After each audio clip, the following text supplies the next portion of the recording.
Hello student. हमारा जो unit चल रहा है वो फ्लो थ्रू पाइप के ऊपर हमारा यूनिट चल रहा है, क्लियर है। तो उसमें ये हमारा दूसरा लेक्चर है। तो इसमें हम लोग मेन जो हमने पहले लेक्चर में डिस्कस किया था कि अगर किसी पाइप में अगर लिक्विड फ्लो हो रहा है तो आपको याद आ रहा होगा कि जो उसमें हेड लॉस, जो एनर्जी, अगर जितना भी एनर्जी लॉस हो रहा है, अगर उसे हमें हेड के फॉर्म में अगर डिनोट करना हो या हेड के फॉर्म में रिप्रेजेंट करेंगे तो टोटल F इक्वल टू होता था क्या, FL_V²/2GD, क्लियर है। जहाँ F क्या होता था, फ्रिक्शन फैक्टर होता था, L length of the pipe, V velocity of the pipe और D diameter of the pipe. मतलब आपको कौन कौन सा फैक्टर, एक आपको फ्रिक्शन फैक्टर पता चल जाए, लेंथ, पाइप का लेंथ क्या है और उसमें किस रेट से वेलोसिटी फ्लो हो रही है, और वो पाइप का डायमीटर क्या है, तो आप ये बता सकते हैं कि उस पर्टिकुलर पाइप में जो लेंथ है पर्टिकुलर सेक्शन में, मतलब एक पॉइंट से लेकर दूसरे पॉइंट तक या L लेंथ तक अगर कोई भी हमारा लिक्विड ट्रेवल कर रहा है तो उसमें टोटल कितना अमाउंट ऑफ एनर्जी का लॉस होने वाला है। इस पर्टिकुलर फार्मूला से हम उसको कैलकुलेट कर सकते थे, क्लियर है। तो ये फार्मूला को ही, इस फार्मूला का ही डेरिवेशन अभी हम लोग देखने वाले हैं कि ये कहाँ से हम इसको डिराइव किए हैं, क्लियर है। तो चलिए डायरेक्ट हम लोग मूव ऑन करते हैं कि अगर किसी पाइप में अगर फ्लूइड फ्लो हो रहा है तो फ्रिक्शन के कारण उसमें टोटल कितना हेड लॉस होगा, क्लियर है। और इसको एक साइंटिस्ट ने डिराइव किया था, इसीलिए इस इक्वेशन को डार्ची-वेज़बैक इक्वेशन भी बोला जाता है। तो या तो डायरेक्टली ये आ जाएगा कि derive the relation for the head loss in pipe due to friction, या फिर डायरेक्ट ये नाम से आ जाएगा डार्ची-वेज़बैक इक्वेशन को आप डिराइव करिए, क्लियर है। तो हमें देखते हैं कि इसका डेरिवेशन हम कैसे करेंगे, क्लियर है। तो देखिए सबसे पहले हम लोग एक पाइप ले लेते हैं जिसका पाइप का जो डायमीटर है वो मान लेते हैं कि D है, या टोटल क्रॉस सेक्शन एरिया मान लेते हैं कि वो A है, क्लियर है। और पाइप में हम लोग दो सेक्शन लेते हैं, एक मान लेते हैं कि पाइप फ्लो हो रहा है तो हम लोग कंसिडर कर रहे हैं ये दो सेक्शन के बीच में टोटल कितना फ्रिक्शन लॉस हो रहा है। तो एक हमने सेक्शन 1 लिया, एक सेक्शन 2 लिया। मान लेते हैं कि सेक्शन 1 पे जो प्रेशर लग रहा था वो P1 था और सेक्शन 2 पे जो प्रेशर लग रहा था P2 था। अब क्योंकि यहाँ पे हम देख रहे हैं कि जो पाइप है, पाइप को हमने ये कंसिडर किया है कि ये यूनिफॉर्म डायमीटर का है, तो मतलब इसमें जो वेलोसिटी जिस रेट से फ्लो होने वाला है at a section 1 and at a section 2 वो दोनों सेम हो जाएगा। तो हमने ये भी कंसिडर कर लिया कि यूनिफॉर्म एक मीन स्पीड से V, जो कि एक वेलोसिटी को हमने रिप्रेजेंट किया है मीन वेलोसिटी, उससे इस पर्टिकुलर पाइप में जो हमारा फ्लूइड है वो फ्लो हो रहा है। तो अब अगर हम सेक्शन 1 और सेक्शन 2 पे बर्नौलिस इक्वेशन लगाएंगे तो देखिए, क्योंकि यहाँ पे फ्रिक्शन का लॉस हो रहा है, मतलब बर्नौलिस इक्वेशन कौन सा लगने वाला है, जो रियल फ्लूइड के लिए लगेगा। मतलब energy at E1, energy at 0.1 equal to energy at 0.2 और प्लस जितना लॉस हुआ तो उसको हम लोग HF के फॉर्म में, जिसको जो कि फ्रिक्शन लॉस होता है उसके फॉर्म में हमने यहाँ पे डिनोट किया हुआ है। तो अब अगर हम इसमें बर्नौलिस इक्वेशन में देखिए तो जो हमारा पाइप है वो सेम एलिवेशन पे है, मतलब उसका जो पोटेंशियल एनर्जी है दोनों का सेम हो जाएगा, प्लस जो जिस रेट से इसमें वेलोसिटी से फ्लो हो रहा है पर्टिकुलर लिक्विड उसकी वेलोसिटी भी सेम है, क्योंकि हमने एक कंसिडर किया कि एक मीन स्पीड से इसमें वाटर फ्लो हो रहा है। और क्योंकि इसका डायमीटर सेम है, क्रॉस सेक्शन एरिया भी सेम है, तो हर एक पॉइंट पे वेलोसिटी भी सेम हो जाएगा। तो अगर इस इक्वेशन को V1 equal to V2, Z1 equal to Z2 अगर हम इक्वेशन में अप्लाई करेंगे तो यहाँ से हमारा मिल जाएगा कि frictional head loss due to friction equal to difference of pressure at this 2 point divided by ρg, clear है। तो ये हमारा HF का ये एक डेरिवेशन आ गया from the Bernoulli's equation, clear है, इन टर्म्स ऑफ प्रेशर। अब हम लोग इसके पिछले लेक्चर में हमने एक एक्सपेरिमेंट पढ़ा था फ्रॉम द फ्रॉड एक्सपेरिमेंट, कि अगर फ्रॉड एक्सपेरिमेंट से ये हमें पाया गया कि कोई जो टोटल फ्रिक्शनल रेजिस्टेंस होता है, जिसको कि अगर हम इस फ्रिक्शन रेजिस्टेंस या इस फ्रिक्शन फोर्स को F से डिनोट करें तो वो इक्वल टू होता था कितना, F dash into area into velocity, जहाँ पे F डैश क्या होता था, F डैश होता था फ्रिक्शन फैक्टर होता था पर यूनिट लेंथ पर यूनिट वेलोसिटी, क्लियर है, इनटू एरिया। अब एरिया कौन सा, देखिए दो टाइप का एरिया यहाँ पे हमें देखने को मिलेगा। एक तो क्रॉस सेक्शन एरिया मतलब ये वाला एरिया, क्लियर है, जैसे ये फ्लूइड फ्लो हो रहा है, या ये हो गया क्रॉस सेक्शन एरिया। और दूसरा एरिया क्या हो जाएगा कि अगर ये पाइप है तो पाइप में जो वाटर जा रहा है तो उसके कांटेक्ट, जो वाटर जो पाइप के कांटेक्ट में आ रहा है, मतलब कि ये वाला एरिया, ये वाला एरिया, ये वाला एरिया, और ये पूरा सर्कुलर, मतलब ये पूरा सर्कुलर एरिया। तो इसको अगर हमें कैलकुलेट करना होगा तो वो कितना हो जाएगा, तो इसको हम लिख सकते हैं कि जो एरिया हो जाएगा वो हो जाएगा पेरीमीटर, कितना पेरीमीटर है, मल्टीप्लाई बाई लेंथ। मतलब अगर पाइप का डायमीटर है तो ये वाला पेरीमीटर अगर हमें पता होगा, ये टोटल एरिया निकालना है तो क्रॉस सेक्शन एरिया तो हो जाएगा डायरेक्ट π/4 d स्क्वायर, जो कि ये वाला एरिया होगा। लेकिन अगर हमें ये वाला एरिया निकालना होगा, ये होल एरिया, तो उसके लिए हमें क्या करना पड़ेगा, ये पेरीमीटर पाई इंटू डी और उसमें टोटल एल को मल्टीप्लाई कर देंगे तो ये टोटल ये वाला एरिया निकल जाएगा। तो यहाँ पे क्योंकि हमें फ्रिक्शन रेजिस्टेंस निकालना है, फ्रिक्शन कौन ऑफर कर रहा है, ये जैसे ही वाटर, अगर मान लेते हैं कि अगर ये खोखला रहता, कुछ है खोखला, अगर ये खोखला होता तो यहाँ से ये पानी फ्लो होता, तो जैसे ही पानी फ्लो होता तो अंदर वाला जो एरिया है उसी के कांटेक्ट में आएगा और उसी एरिया के कारण ही एक्चुअली फ्रिक्शन आने वाला है। तो मतलब इसमें ये जो टोटल फ्रिक्शन फैक्टर में ये जो एरिया लेने वाला है वो हमारा क्या हो जाएगा, पेरीमीटर इंटू लेंथ होने वाला है। क्लियर है, तो ये हो गया हमारा ये हम लोग जानते हैं कि जो टोटल फ्रिक्शन रेजिस्टेंस होता है वो इसके बराबर होता है, F dash into L into V, F dash into P into L into V, जहाँ पे पी हमारा क्या है, पी हमारा पेरीमीटर है, एल तो पता ही है length of the pipe, V is the velocity, और एफ हमने पिछले लेक्चर में देखा हुआ फ्रिक्शन फैक्टर पर यूनिट एरिया पर यूनिट वेलोसिटी। क्लियर है, तो ये हमारा एक हो गया टोटल फ्रिक्शन रेजिस्टेंस। अब अगर हमें ये निकालना होगा कि इस पाइप में टोटल कितना फोर्स लग रहा है, तो अगर इस पाइप में हमें टोटल फोर्स निकालना होगा तो हम लोग अगर मान लीजिए जैसे कि यहाँ पे एक पाइप कंसिडर करते हैं, ये इसी पर्टिकुलर पाइप को, तो जैसे ही यहाँ पे फ्लूइड इंटर करेगा तो यहाँ पे क्या बोलना चाहिए, प्रेशर के कारण एक फोर्स लगेगा। तो मान लेते हैं कि अगर ये सेक्शन 1 है तो यहाँ पे प्रेशर P1 लग रहा है, तो P1 इंटू इसका क्रॉस सेक्शन एरिया से मल्टीप्लाई हो जाएगा। जैसे ही फ्लूइड यहाँ से बाहर निकलेगा तो यहाँ पे एक हमें फ्रिक्शन देखने को मिलेगा या एक फोर्स देखने को मिलेगा जो कितना हो जाएगा, P2 इंटू ए एट सेक्शन 2 पे हो जाएगा। क्लियर है, और प्लस हम लोग को क्या देखने को मिल रहा है कि यहाँ पे जो टोटल फोर्स लग रहा है वो जैसे ही आगे बढ़ रहा है तो इसके रेजिस्टेंस यहाँ पे जब जैसे ही वो कॉन्टेक्ट में आ रहा है तो उसमें एक फ्रिक्शनल फॉर्म में या फ्रिक्शन के फॉर्म में हमें फोर्स लग रहा है। तो अगर हम इसमें टोटल फोर्स बैलेंस करें तो हमारा अल्टीमेटली क्या होने वाला है कि P1 इंटू ए, यहाँ से वेलोसिटी इस पर्टिकुलर फोर्स से हमारा जो है फ्लूइड इंटर किया, जैसे ही आगे गया तो यहाँ पे एक फ्रिक्शन के फॉर्म में हमें फोर्स देखने को मिल रहा है या टोटल फ्रिक्शन रेजिस्टेंस जिसको बोल रहे हैं, एफ से डिनोट कर रहे हैं। और प्लस जैसे ही यहाँ से वो बाहर निकलने की कोशिश करेगा तो एक अंदर की तरफ एक प्रेशर फोर्स वो एग्जर्ट करेगा, तो वो कितना हो जाएगा, P2 इंटू ए हो जाएगा। तो अगर हम इसमें सारे वैल्यू को पुट करें तो क्या हो जाएगा, P1 माइनस P1 इंटू ए एक साइड ले लिए और ये जो टोटल फ्रिक्शन फैक्टर था जो कि ये वैल्यू था उसको हमने यहाँ पर रख दिया, F dash into P into L upon V square. अब हम यहाँ पे केवल P1 P2 रखते हैं और बाकी सारे डेटा को इधर ले आते हैं, तो हमारा ये जो एरिया है वो क्या हो जाएगा, यहाँ डिवाइड हो जाएगा। क्लियर है, तो अब अल्टीमेटली यहाँ पे P1 अपॉन P2 जो हो गया, अगर हम इसको रोजी से डिवाइड कर देंगे तो वो किसके बराबर हो जाएगा, तो यहाँ पे इस साइड भी हमने रोजी से डिवाइड कर दिया। तो यहाँ तक होप आपको समझ में आ गया होगा कि हमने कैसे बर्नौलिस इक्वेशन से ये वाला एक पहले से निकाल के रखे हुए हैं और प्लस टोटल पाइप के ऊपर कितना फोर्स लग रहा है, तो प्रेशर फोर्स को हमने कंसिडर किया है इनलेट और आउटलेट पे और एक टोटल फ्रिक्शन फैक्टर को किया है। इन दोनों को जब हम लोग एक प्रेशर हेड लॉस के फॉर्म में अगर हम डिनोट कर रहे हैं तो हमारा ये एक छोटा सा एक्सप्रेशन आ रहा है। अब यहाँ पे देखिए, अब हम यहाँ पे थोड़ा सा एजम्पशंस लेने वाले हैं कि ये जो P/A, और हमेशा याद रखिएगा ये न्यूमेरिकल में आएगा, area cross section area divided by perimeter of pipe को बोला जाता है हाइड्रोलिक मीन डेप्थ या हाइड्रोलिक रेशियो, तो जिसको कि m से डिनोट किया जाता है। तो ये आपको न्यूमेरिकल के बनाते समय याद रखना पड़ेगा कि डायरेक्ट हो सकता है कि ये वैल्यू दिया होगा या ये वैल्यू कैलकुलेट करने के लिए पूछेगा।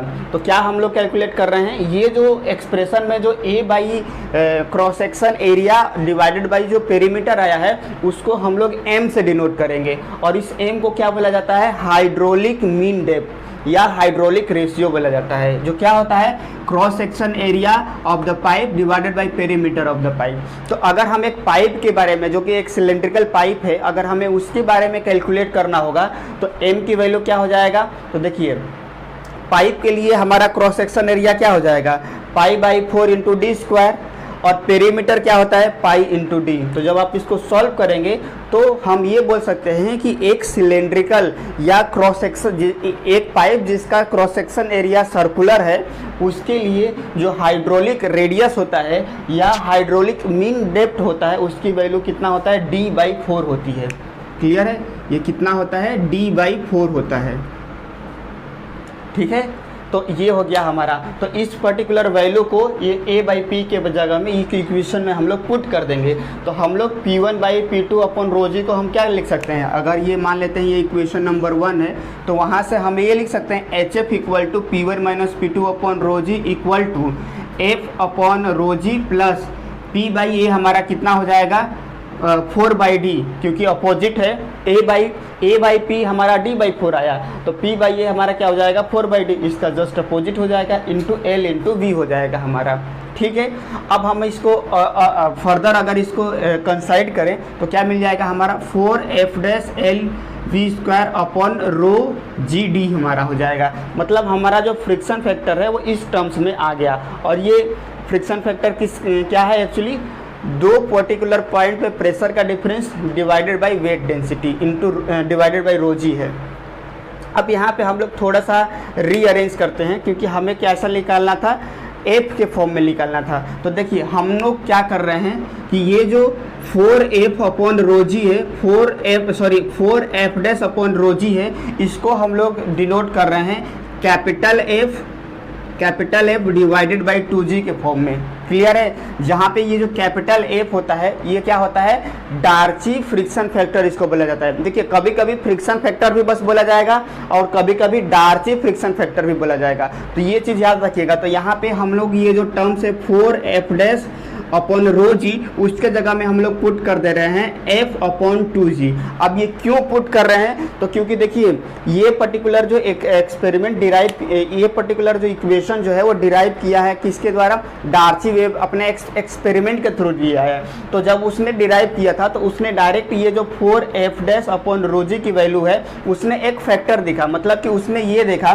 कि अगर हम किसी पर्टिकुलर पाइप में अगर वाटर फ्लो हो रहा है तो उसमें ये जो f' पर यूनिट वेलोसिटी पर यूनिट एरिया है अपॉन रो, इसके अगर हम फैक्टर को लें तो वो एक्चुअली किसके बराबर हो रहा था, f अपॉन 2g, मतलब एक कांस्टेंट वैल्यू के जगह आ रहा था। तो इसीलिए उसने डायरेक्ट 4f' अपॉन ρg को f अपॉन 2g के फॉर्म में लिख दिया। क्लियर है, तो वही सेम एक्सप्रेशन, सेम चीज़ को हम लोग अपने एक्सप्रेशन में लिख लेंगे। तो अब यहाँ पे देखिए, यहाँ पे अगर हम 4f अपॉन ρg के जगह पे f अपॉन 2g लिख लेंगे तो हमारा जो फ्रिक्शन, जो हेड लॉस होने वाला है ड्यू टू फ्रिक्शन, वो क्या हो जाएगा, ये वाला वैल्यू की जगह में f into L v² upon 2gd हो जाएगा। जहाँ पे हर एक टर्म्स का हमारा मीनिंग पता होना चाहिए, क्या है, HF क्या है, head loss in pipe due to friction. Clear है, HF क्या है, head loss in pipe due to friction.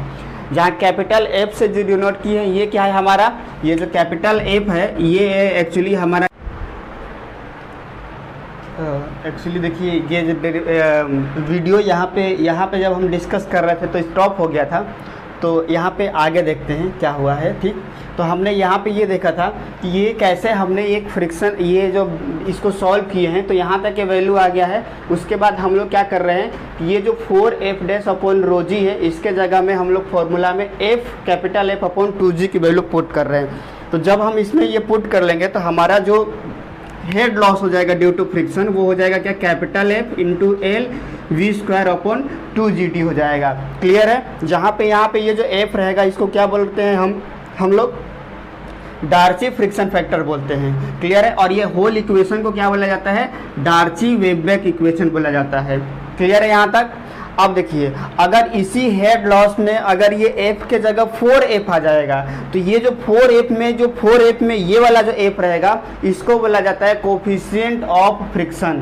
Clear है, कोफिशिएंट ऑफ फ्रिक्शन बोला जाता है। यानी अल्टीमेटली ये रिलेशन क्या हुआ friction factor and coefficient of friction में, कि कैपिटल एफ इक्वल टू हो जाएगा 4 इंटू स्मॉल एफ, जहाँ कैपिटल एफ हो जाएगा फ्रिक्शन फैक्टर और जो स्मॉल एफ रहेगा वो हो जाएगा कोफिशिएंट ऑफ फ्रिक्शन हो जाएगा। क्लियर है। तो ये जो दोनों है, कभी कभी ये वाला इक्वेशन इस टर्म में दिया रहता है, कभी कभी इस टर्म में दिया रहता है, दोनों आप लोग याद लीजिए। कॉमन क्या है, LV²/2GT। अगर केवल एक F लिखा होगा तो उसको बोलेंगे डार्सी फ्रिक्शन फैक्टर, और अगर 4F लिखा रहेगा तो उसमें जो F रहेगा वो हमारा क्या हो जाएगा, कोफिशिएंट ऑफ फ्रिक्शन हो जाएगा। क्लियर है। तो इस तरीके से हमने head loss due to friction के कारण जो पाइप में हेड लॉस होता है उसको हमने यहाँ पे कंसिडर कर लिया। अब हम लोग नेक्स्ट देखेंगे और भी अदर फार्मूला है, जिसे एक चेजी फार्मूला इंपॉर्टेंट है, तो उसको भी हम लोग नेक्स्ट में देखते हैं। चलिए, मेजर जो पहला फ्रिक्शन जो लॉस के बाद जो इक्वेशन था डार्ची-वेज़बेक इक्वेशन, उसका डेरिवेशन हमने देख लिया। उसके बाद अगर जब सेकेंड मेजर अगर हम इम्पोर्टेंट बोले कि जो फार्मूला है इस फ्रिक्शन लॉस में, तो वो है चेजी इक्वेशन। क्लियर है। तो ये चेजी इक्वेशन क्या होता है इसको देख लेते हैं, और एक होता है मैनिंग फार्मूला। तो ये तीन फार्मूला अगर हम लोग फ्रिक्शन लॉस मतलब मेजर फ्रिक्शन लॉस के बारे में जान लेते हैं, तो ये वाला पर्टिकुलर जो टॉपिक होगा जो फार्मूले के बेसिस पे वो हमारा कंप्लीट होगा। तो देखिए, सबसे पहले हम लोग चेजी इक्वेशन देखते हैं। तो चेजी इक्वेशन क्या बोलता है, देखिए सबसे पहले आप याद रखिएगा कि जो हमने डार्सी-वेज़बेक इक्वेशन जो डिराइव किया था वो एक पाइप फ्लो के लिए था, जबकि ये जो चेजिज इक्वेशन है ये मेनली यूज किया जाता है ओपन चैनल के लिए। ओपन चैनल मतलब क्या, ये एक यूनिट भी है, इसके बाद वाला यूनिट ओपन चैनल वो डिस्कस करेंगे। जैसे रिवर में कोई वाटर फ्लो हो रहा है, कैनाल में वाटर फ्लो हो रहा है। क्लियर है। तो मतलब ओपन फ्लो मतलब कि पाइप क्लोज नहीं है, ओपन है, उसमें जो फ्लो होता है उसको हम लोग कहते हैं एक्चुअली ओपन फ्लो। तो उसके लिए ये इक्वेशन ज़्यादा अच्छे से वैलिड होगा, जो फ्लो के कारण जो हेड लॉस होने वाला है उसको कैलकुलेट करने के लिए। तो देखिए, चेजिज इक्वेशन को हम लोग डायरेक्ट यहाँ से स्टार्ट करते हैं, डेरिवेशन नहीं आएगा, लास्ट में क्या है कंक्लूजन है, बट वो कंक्लूजन कहाँ से आ रहा है वो हम देख लेते हैं। तो अगर हम एक पर्टिकुलर मान लेते हैं कि किसी पर्टिकुलर ओपन चैनल या किसी के थ्रू अगर पाइप में अगर वो फ्लो हो रहा है कोई भी फ्लूइड, तो हमने डिस्कस किया था जब डेरिवेशन कर रहे थे डार्ची-वेज़बेक का, कि जो टोटल फोर्स रहेगा वो क्या हो जाएगा, यहाँ का इनलेट पे pressure area pressure force, outlet पे फ्रिक्शन फोर्स, और एक लगेगा कि जब वो मूव कर रहा है तो थ्रू आउट द सरफेस में टोटल कितना फ्रिक्शन फोर्स आने वाला है। तो अगर मैं केवल फ्रिक्शन फोर्स के बारे में बात करूं तो वो हमारा क्या हो जाएगा, दो पर्टिकुलर पॉइंट के ऊपर कितना प्रेशर का डिफरेंस है और इनटू उसका क्रॉस सेक्शन एरिया क्या है। अब यहाँ पे हम सारा फॉर्मूला को पुट कर लेंगे। तो यहाँ पे ये कहाँ से आया था, फ्रॉड एक्सपेरिमेंट से आया था। मैं फ्रॉड बोल दे रहा हूँ, फ्रॉड नहीं है, एक्चुअली फ्रॉड एक्सपेरिमेंट है। तो यहाँ से F इक्वल टू क्या हमने डिस्कस किया था, F डैश इंटू एरिया, और यहाँ पे एरिया क्या होता है हमारा, पेरीमीटर इंटू लेंथ होता है, इंटू वेलोसिटी इक्वल टू क्या हो जाएगा, HF head loss due to friction into rho into g weight density into area. इसी को हमने क्या कर दिया है अब HF के फॉर्म में। हम लोग ये जानते हैं ना कि HF इक्वल टू क्या होता है, P1 minus P2 upon rho जी। तो यहाँ से P1 माइनस P2 को मैं क्या लिख सकता हूँ, रो जी इंटू एफ लिख सकता हूँ। इसको ऐसे भी लिख सकते हैं, रो जी इंटू HF, ये लिख सकते हैं। तो यहाँ से केवल मैं वेलोसिटी को रहता हूँ और बाकी टर्म्स को मैं इधर ले आता हूँ। तो क्या हो जाएगा, rho g F into area divided by F dash into area. अब यहाँ पे एरिया क्या है, पेरीमीटर इंटू लेंथ, तो पेरीमीटर इंटू लेंथ ये हो गया। अब हम इसी को थोड़ा सा रीअरेंज करते हैं। क्या रीअरेंज करते हैं, एरिया अपॉन पेरीमीटर को हम लोग क्या बोलते हैं, हाइड्रोलिक मीन डेप्थ बोलते हैं। तो एरिया अपॉन पी को हम लोग एक साथ में लिख लिए।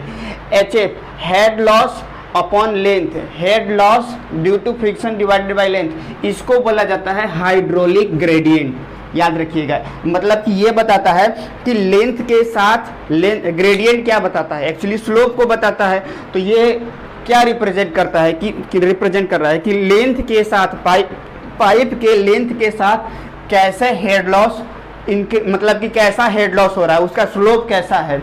मतलब कि अगर मैं एक ग्राफ प्लॉट करूं लेंथ ऑफ द पाइप और यहाँ पे अगर मैं हेड लॉस को रखूं तो ये पर्टिकुलर जो स्लोप रहेगा वो क्या बताएगा, हमारा हाइड्रोलिक ग्रेडियंट को बताएगा कि मतलब कैसे लेंथ के साथ साथ कैसे हेड लॉस मतलब कि हमारा इंक्रीज या डिक्रीज हो रहा है। क्लियर है। तो दो टर्म्स क्या याद रखने वाली ज़रूरत है, हाइड्रोलिक ग्रेडियंट जिसको कि हम लोग आई से डिनोट करेंगे वो होता है actually head loss divided by length, और ये तो हम लोग ऑलरेडी जानते हैं कि मीन जो हाइड्रोलिक मीन डेप्थ जिसको कि एम से डिनोट करते हैं वो क्या होता है, cross section area divided by perimeter of the pipe. तो इन दोनों को अगर हम इस पर्टिकुलर इक्वेशन में पुट कर देंगे तो हमारा वेलोसिटी का स्क्वायर इक्वल टू क्या हो जाएगा, rho g F dash into M into I. अब अगर मैं इसका स्क्वायर रूट मतलब यहाँ का स्क्वायर अगर हटाऊँ तो यहाँ पे क्या आ जाएगा, रूट आ जाएगा। तो root rho g upon F dash into M into I. M क्या है, हाइड्रोलिक मीन डेप्थ, आई क्या है, हाइड्रोलिक ग्रेडियंट है। अब यहाँ पे रो जी एफ डैश होता है, ये एक्चुअली एक्सपेरिमेंट से फाइंड आउट किया जाता है जिसको कि सी से डिनोट करते हैं और इसी को बोला जाता है चेजिस कांस्टेंट। जैसे वहाँ पे एफ आया था क्या, डार्सी फ्रिक्शन फैक्टर, वो भी एक क्या था, कांस्टेंट था, वैसे ही यहाँ पे रो जी इंटू एफ डैश वैसा ही कुछ आया था। तो इसको बोला जाता है यहाँ पे चेजिस कांस्टेंट जिसको कि सी से डिनोट किया जाता है। तो हमारा रियल इक्वेशन क्या हो जाएगा, यहाँ पे लिख देता हूँ मैं, v equal to C multiply by M into I. तो ये होता है हमारा चेजिस इक्वेशन। क्लियर है, ये आपको याद रख लीजिएगा, फॉर्मूला याद रखने की जरूरत है। क्लियर है, v equal to C root M into I, जहाँ c क्या है, चेजिस कांस्टेंट जो कि आपको दिया रहेगा अगर न्यूमेरिकल सॉल्व करना होगा तो m तो हमको पता होगा, हम कैलकुलेट कर लेंगे, i भी कैलकुलेट कर लेंगे। और ये पर्टिकुलर जो चेरी इक्वेशन है वो जनरली ओपन चैनल के लिए फ्लो किया जाता है। तो ऑब्जेक्टिव में आ जाएगा कि कौन चेजिस इक्वेशन किसके लिए यूज़ किया जाएगा और वेजबैक इक्वेशन किसके लिए यूज़ किया जाएगा, डार्सी-वेजबैक इक्वेशन। क्लियर है, तो आपको ये याद रखना है फॉर्मूला। बाकी डेरिवेशन बहुत ही रेयर चांस है पूछने का, तो आप चाहो तो कर लो या फिर बस केवल आप ये वाला फॉर्मूला याद कर लो। लेकिन हाँ, जो डार्सी फ्रिक्शन फैक्टर था उसका डेरिवेशन आप एक बार देख लीजिएगा। अब लास्ट में लिस्ट इम्पोर्टेंट बात देख लेते हैं। एक होता है माइनिंग फार्मूला। माइनिंग फार्मूला जैसे ये वेलोसिटी के टर्म्स में, ये वाला वेलोसिटी के टर्म्स में एक रिलेशन दिया गया, वैसे माइनिंग ने भी एक रिलेशन दिया कि किसी पर्टिकुलर पाइप में अगर जो फ्लूइड फ्लो हो रहा है तो उसकी जो वेलोसिटी होता है वो वेलोसिटी हो जाएगा किसका, मतलब कि वेलोसिटी मतलब कि ये भी एक्चुअली एक फ्रिक्शन को ही दर्शाने की कोशिश कर रहा है कि कैसे जो हमारा वेलोसिटी है वो फ्रिक्शन फैक्टर के ऊपर डिपेंड कर रहा है। तो v इक्वल टू होता है 1/n into M hydraulic depth का power 2/3 into I hydraulic gradient का पावर 1/2। तो n क्या होता है, इसको बोला जाता है मैनिंग रफनेस, जो कि डिपेंड करता है अलग अलग पाइप के लिए। जैसे अगर ब्रास एंड ग्लास पाइप है तो उसके लिए n की वैल्यू रेंज होता है 0.009 से 0.013। अगर वो सीमेंटेड पाइप है तो उसके लिए ये जो मैनिंग रफनेस जिसको n से डिनोट कर रहे हैं उसकी वैल्यू होती है 0.001 से लेके 0.012। तो ये आपको याद रखने की ज़रूरत नहीं है, जब भी न्यूमेरिकल आएगा तो ये n की वैल्यू आपको दिया हुआ रहेगा। बट यहाँ पे हम बस ये शो करने की कोशिश कर रहे हैं कि ये जो n की वैल्यू कैसे डिफरेंट पाइप के लिए अलग अलग होती है। आपको ये बिल्कुल भी याद रखने की ज़रूरत नहीं है कि ये क्या किसके लिए कौन सा पाइप होता है, बस न्यूमेरिकल दिया रहेगा और इसके ऊपर तो न्यूमेरिकल आने के चांसेस 1% के आसपास है। लेकिन क्योंकि हमारे सिलेबस में मेंशन है तो हम उसको देखेंगे। मेजर न्यूमेरिकल आएगा, पहला प्रेफरेंस देना है हमको डार्सी-वेजबैक इक्वेशन का, वही थ्रू आउट यूज होने वाला है फॉर्मूला। उसके बाद अगर 5 या 7% का अगर हम बात करें तो ये चेजिस इक्वेशन के ऊपर आने के चांसेस है और 1 से 2% माइनिंग फार्मूला का यूज होने वाला है। क्लियर है, तो बस हम लोग बस यहाँ पे ये देख लिए कि एक माइनिंग फार्मूला होता है जो कि वेलोसिटी को इस टर्म्स में डिनोट किया जाता है, और जहाँ पे ये जो n होता है वो एक्चुअली रफनेस होता है और अलग अलग पाइप का जो रफनेस होता है n की वैल्यू होती है वो अलग अलग होती है। अब क्या होती है बिल्कुल भी याद रखने की ज़रूरत नहीं है। क्लियर है, जब भी न्यूमेरिकल आएगा तो वो n की वैल्यू दिया हुआ रहेगा। क्लियर है, तो इस तरीके से हमने हेड लॉस फ्रिक्शन के कारण अलग अलग इक्वेशन, डार्सी-वेजबैक देखिए, चेजिस इक्वेशन देख लिए और एक मैनिंग इक्वेशन देख लिए। ठीक है, तो ठीक है, यहाँ पे ये कंप्लीट होता है। नेक्स्ट क्लास में और हम लोग टॉपिक कवर करते हैं।